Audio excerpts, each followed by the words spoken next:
Oasis Audio presents The Walnut Creek Wish by Wanda E. Brunstetter. Read for you by Rebecca Gallagher.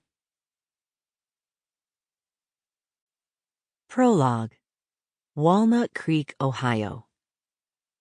"What do you think about this old sled?" Orley Troyer held the item up for his wife's inspection. "Should we make an offer on it, Lois?" Her brows furrowed. "It would have to be a low offer, because if you're thinking of putting the sled in our antique store for resale, I doubt you'd make much of a profit." Orley nodded and put the item down. The old relic was not in the best shape. Not only was the paint faded, but the rope to pull the sled was missing, as well as one side of the steering controls. Lois was right. It was unlikely that anyone would want to buy the antiquated item. "Let's see what's over there. Maybe we'll find some old dishes." Looking bright-eyed, Lois pointed to a table where none of the other people who'd come to this yard sale were looking right now. "You go ahead," Orley responded. "I'm gonna walk around for a bit and see what else I can find." "Okay."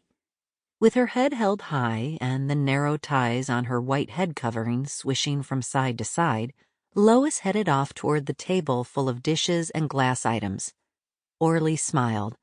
Although his sweet wife had recently turned 48, in his eyes she still looked just as young and pretty as the day they'd gotten married, 28 years ago. Lois was also the kindest woman he'd ever known, always thinking of others and willing to help anyone she met. He felt blessed to have married such a caring woman. Orley glanced at some of the other tables, but almost involuntarily his feet took him back to the sled. There was no logical reason for it, but Orley felt drawn to the item. As he stared at the dilapidated sled, an odd feeling came over him, the one he experienced whenever he felt attracted to an item with seemingly no worth. Orley ran his fingers over the wooden slats. "I won't be the least bit surprised if someone doesn't come into our store and buy this sled. I'm almost certain that it will have a deep meaning for that person, too." Chapter 1. Canton, Ohio. Rhonda Davis stood in front of her bedroom window, looking out at the dismal weather. Spring brought flowers, but also rain. She hated wet weather, and had since she was a girl, forced to walk to and from school in the rain, wind, and sometimes snow. Rhonda's father had always left for work too early to drop her off at school, and Rhonda's mother hadn't gotten her driver's license until Rhonda was in her first year of college. "Talk about a late bloomer," she mumbled, turning away from the window. "Why'd my mom have to be afraid of everything when I was a girl?"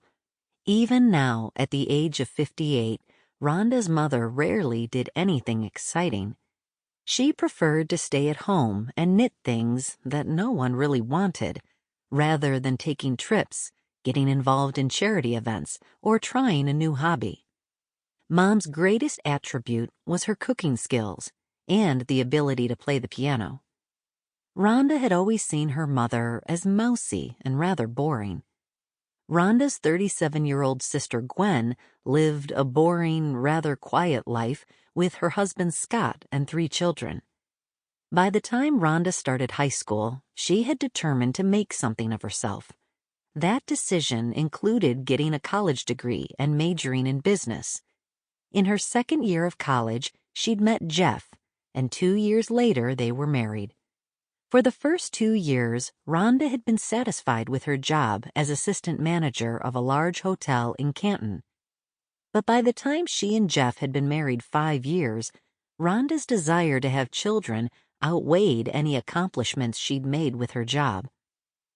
The doctor had said there was nothing physically wrong with her or Jeff that would prevent Rhonda from getting pregnant. But even after another 3 years, all efforts of her conceiving a child had been unsuccessful. Rhonda had finally quit hoping for a baby and thrown herself into her work at the hotel. Sample complete.